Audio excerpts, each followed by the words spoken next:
দুজন প্রাপ্তবয়স্ক তরুণ তরুণী ভালোবাসার সম্পর্ক, বিয়ের সিদ্ধান্ত নিয়েই দুজনে ঘরছাড়া।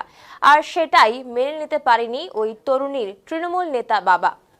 অভিযোগ, মেয়ের প্রেমিকের বাড়িতে চড়াও হয়ে তার বাবা মাকে টেনে হিচড়ে রাস্তায় নিয়ে এসে বেধড়কভাবে মারধর করা হয় বলে অভিযোগ। বর্তমানে গুরুতর জখম অবস্থায় দুজনেই হাসপাতালে চিকিৎসাধীন। ঘটনাটি তুফানগঞ্জে ২ নং ব্লকের ফলিমারি গ্রাম পঞ্চায়েতের ঘটনা। গোটা ঘটনায় বৃহস্পতিবার ওই তৃণমূলের অঞ্চল সভাপতি সহ বাকিদের বিরুদ্ধে বক্সিয়ার থানায় লিখিত অভিযোগ জমা পড়েছে। ভালোবাসার সম্পর্কে তৃণমূল নেতার এই আস্ফালন মেনে নিতে পারছেন না সুবুদ্ধি সম্পন্ন মানুষ।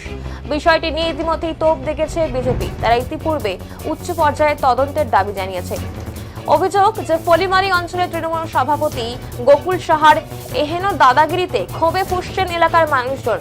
এরই প্রতিবাদে এদিন বিকেলে ফলিমারি রামপুর সংযোগকারী রাজ্য সড়ক অবরোধ করে বিক্ষোভ দেখান এলাকার স্থানীয়রা।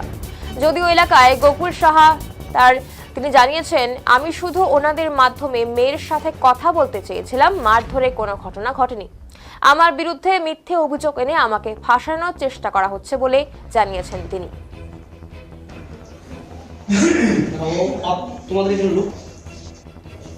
আমার ছেলে পাশের বাড়ির এক মেয়ে নিয়ে গেছে, পালাই গেছে। আমি কিচ্ছু জানি না। মেয়ের বাবা কালকে সকাল এসে আমাকে মারছে, গলার মধ্যে টিভিতে ধরছিল, কানের মধ্যে থাপড় দিছিল, বাঁশ দিয়ে বাইরে বানিয়েছে। তখন পাড়া প্রতিবেশী দৌড়ে এসে আমাকে বাঁচাইছে।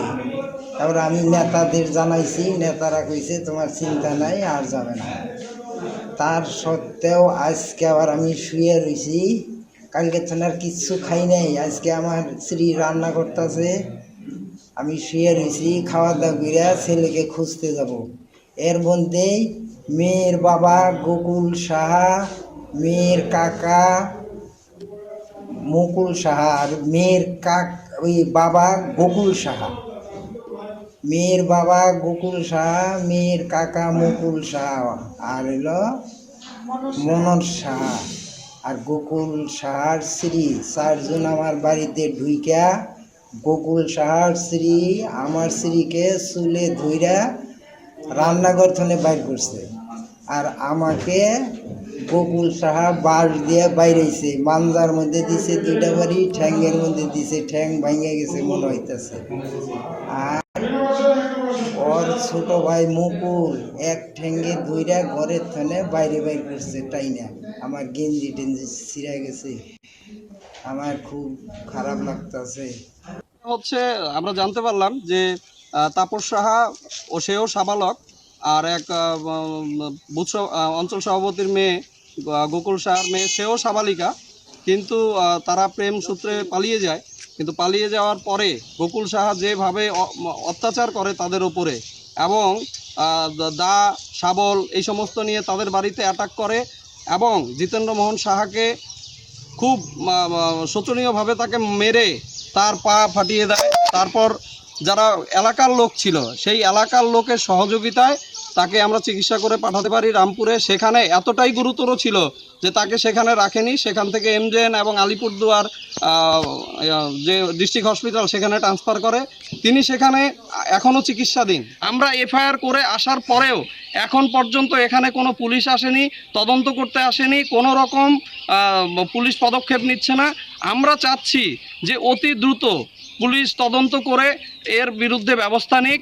আজকে উনি এই ফলিমারি অঞ্চলের অঞ্চল সভাপতি হয়ে গেছে দেখে কি উনি আইনের ঊর্ধ্বে, ওনার উপরে আইন মোতাবেক আইন অনুযায়ী তার উপরে পুলিশ ব্যবস্থা গ্রহণ করুক, এই দাবি আমরা জানাচ্ছি।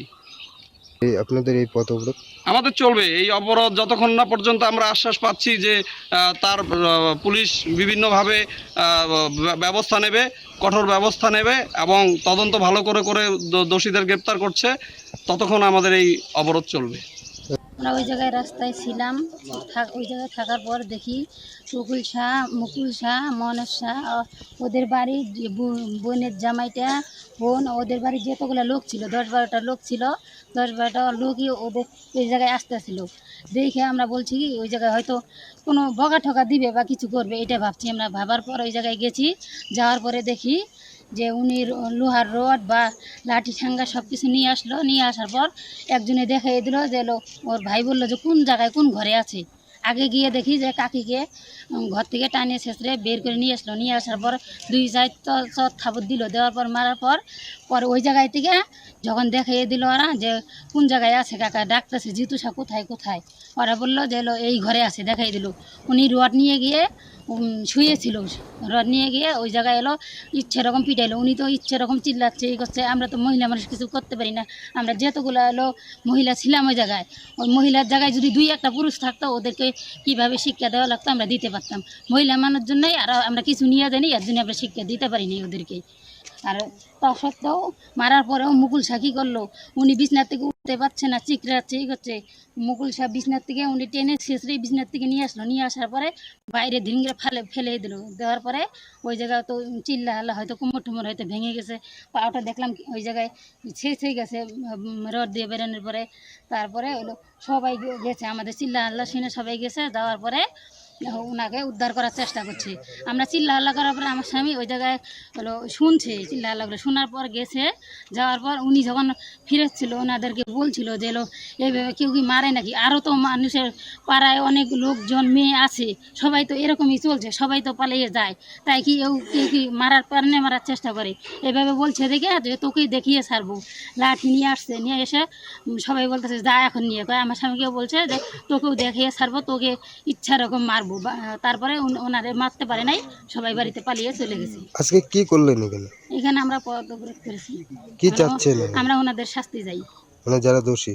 হ্যাঁ, যারা দোষী তাদের শাস্তি চাই। আপনার নাম? আমার নাম ঝর্ণা দাস। স্থানীয় বাসিন্দা?